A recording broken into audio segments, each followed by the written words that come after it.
Mako naman tayo sa bayan ng Hermosa ba? Aba!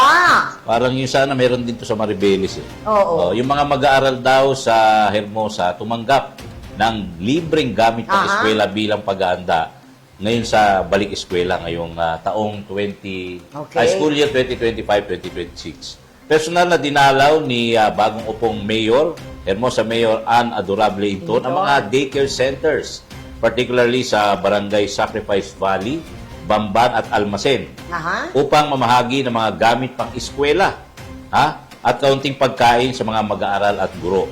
Ang hakbanging ito ay bahagi ng paghahanda ng lokal na pamahalaan para sa buong school year para sa balik eskwela bilang suporta sa edukasyon ng mga kabataang Hermoseño.